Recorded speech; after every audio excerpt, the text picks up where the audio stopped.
Bueno, continuemos aquí con la parte siguiente y en este punto me gustaría que trabajáramos sobre los problemas desafíos, porque acá empiezan a aparecer y acá empezamos a desambiguar qué es esto de empezar por un reto, empezar por un problema.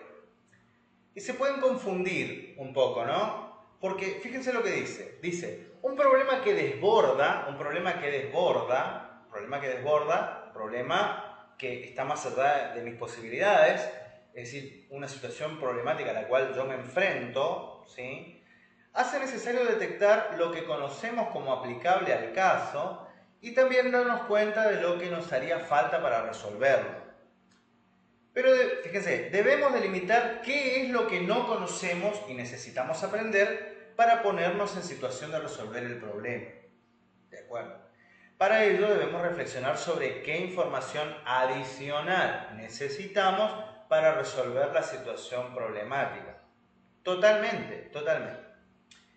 Entonces, ¿pero a qué nos referimos con un problema que desborda? Y acá, ¿por qué digo que nos podemos confundir? Porque por un lado yo les estoy ejemplificando, en los videos anteriores les ejemplificaba con un reto que es gigantesco, que es esto de escribir una secuencia didáctica, actividad que yo la trabajo en, claramente, didáctica de la lengua en la carrera, en el profesorado de lengua, ¿no es cierto? Y me lleva un cuatrimestre. Claramente ese es un nivel de reto muy grande.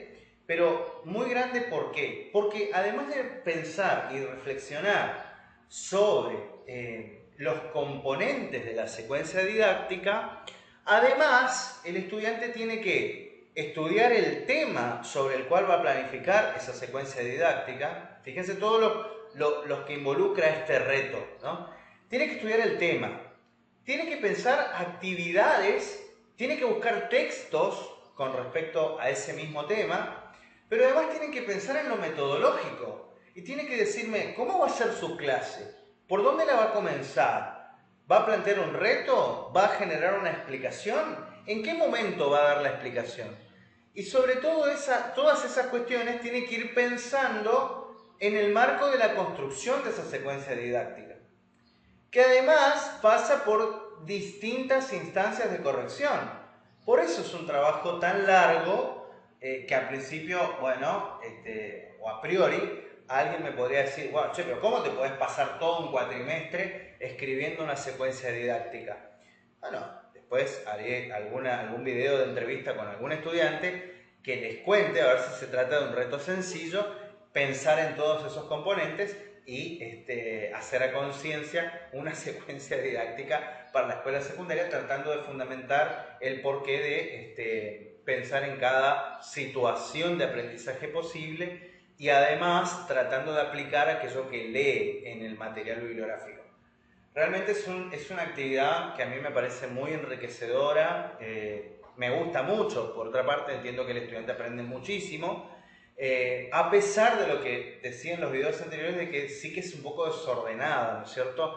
Porque acá el trabajo de búsqueda, de reflexión, de saber qué leer, qué material leer, cuándo hacerlo, casi que queda a decisión del estudiante. Y no todos los estudiantes tienen las mismas habilidades, no todos pueden leer solos estos materiales. Entonces sí que por ahí aparecen aspectos que se tienen en los que tiene que estar el docente para acompañar y guiar y resolver esas situaciones en las que el estudiante no puede solo. Muy bien, entonces, planteando, ese fue un ejemplo de un reto grande, gigantesco, ¿no? Que me involucra todo un cuatrimestre. Pero ese no es la única forma de reto que uno puede encontrar. Fíjense lo que dice acá. Dentro de una misma clase, una clase, uno puede tener digamos un reto, pero un reto más chiquito. Fíjense lo que dice. Al leer un texto, el desafío puede ser comprender en profundidad lo que significa ese texto. ¿Ok? ¿Eso también es un reto? Claro, pero es un reto mucho más chico, mucho más abarcable, mucho más accesible, mucho más controlable, ¿sí? No es de ninguna manera el mismo nivel de reto del que estábamos hablando antes. Entonces, acá tenemos que empezar a distinguir que existen distintos niveles de complejidad de los retos que estamos planteando, ¿ok? Bueno, entonces, al leer un texto, el desafío puede ser comprender en profundidad lo que significa, siendo capaz de extraer el sentido entre líneas. Pensé en Casani, ¿sí? El sentido entre líneas, pese al limitado conocimiento del que parte el alumno o su falta de habilidad en la tarea. Totalmente. En ciencias, bueno, un desafío puede ser aislar las variables más importantes de un problema o situación. No nos interesa. Un desafío en matemática es modelar fenómenos complejos en términos puramente cuantitativos. Bueno, sí, eso abarca otros espacios. El desafío en el estudio de otra lengua, por ejemplo, bien, es traducir significados idiomáticamente, no traduciendo palabra por palabra. Bueno, un desafío en la comunicación oral en público es captar el interés y la atención de la audiencia y después ser capaz de transmitir la pasión por contar. Bueno, por lo contado, perdón. Bueno, con esto quiero decir que el reto puede tener distintos niveles de complejidad, ¿sí? Vayamos viendo que habrá en esto de los distintos niveles también distintas líneas y distintas propuestas de aplicación de estas metodologías inductivas, ¿no? Fíjense,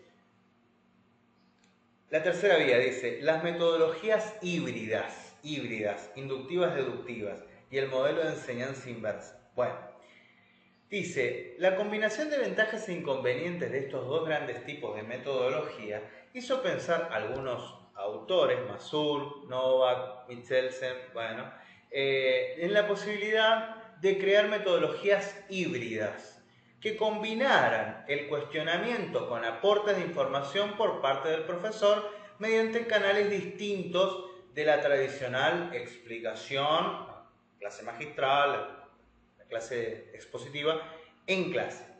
De esta manera combinaríamos el aprendizaje mediante la experiencia de confrontar retos, característica de las metodologías inductivas, con un mayor nivel de dirección a la información relevante que es proporcionada por el profesor, para que la estudie el alumno, característica de las metodologías deductivas. Sin embargo, a diferencia de las metodologías deductivas tradicionales, esta información proporcionada por el profesor debe ser estudiada por los alumnos antes de ser tratada en clase. Esa es, como explicábamos antes, la característica de las metodologías de la clase inversa, ¿no? O de esta metodología inversa, básicamente, ¿no? Muy bien. Entonces, avancemos un poquito. Aquí un poco empiezan a desarrollar cuáles son las experiencias interesantes, si lo quieren leer, si lo quieren aportar. Y llegamos aquí a este cuadro muy interesante de comparación. Fíjense cómo vamos a leer el cuadro. Dice, tabla 1, comparación de las ventajas e inconvenientes de los modelos de instrucción. Bueno, ahí está. Fíjense. Ahí vamos a una comparación entre las clases expositivas, las deductivas, el aprendizaje basado en problemas, que está en el extremo bastante opuesto, y un modelo inverso que estaría en el medio entre ambos.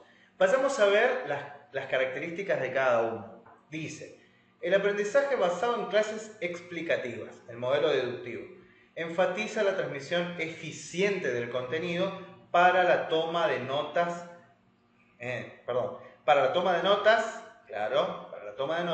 para el estudio posterior.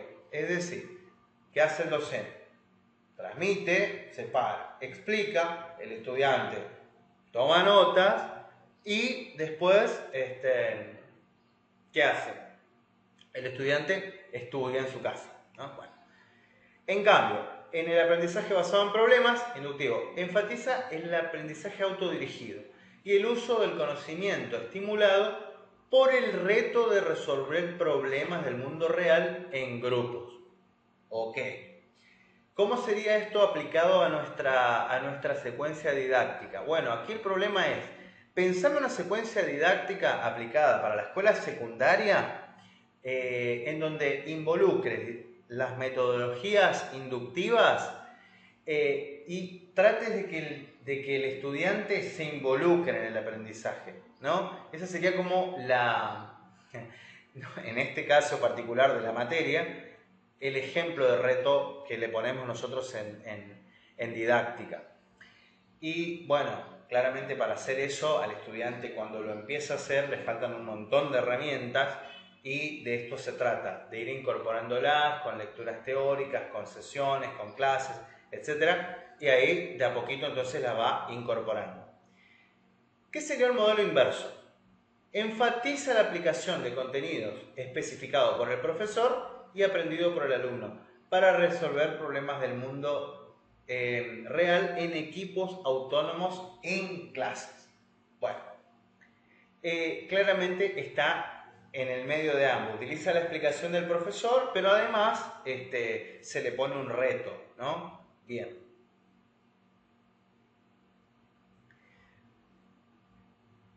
Bueno, aquí están las ventajas, no me interesan tanto como esto, que sí me interesa más.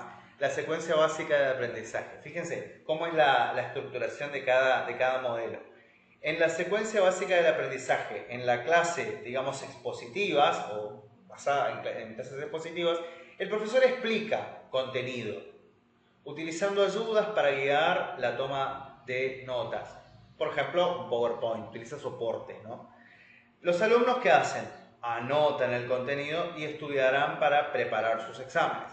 Aplican el conocimiento en la casa, para hacer sus deberes y encontrar soluciones a problemas sencillos. En la otra, los tutores. Porque acá en el caso del profesor es tutor, acompaña, guía. Vos tenés el problema, estudiante. Vos tenés que escribir la secuencia didáctica. Bueno, ¿cómo vas? Es tu decisión, vos tenés que hacerlo. ¿Cómo vas con tus lecturas? ¿Qué tenés que hacer? Los aprendices analizan la información e identifican hechos importantes, descubren conocimientos que necesitan para resolver el caso. Entre sesiones estudian los asuntos sobre los que tienen que aprender y vienen preparados, más o menos, para aplicar su conocimiento en discusiones tutorizadas. Es lo que hacemos nosotros cuando trabajamos las microclases que tienen que dar de su secuencia didáctica, ¿no? Bien, los profesores identifican en el híbrido lo que se debe aprender, los alumnos vienen preparados para demostrar el conocimiento que han adquirido estudiando en pruebas de autocomprobación para el estudio previo, aplican el conocimiento en clase para encontrar soluciones a problemas más desafiantes. Bueno, ahí están entonces planteadas las actividades características de cada uno de estos modelos.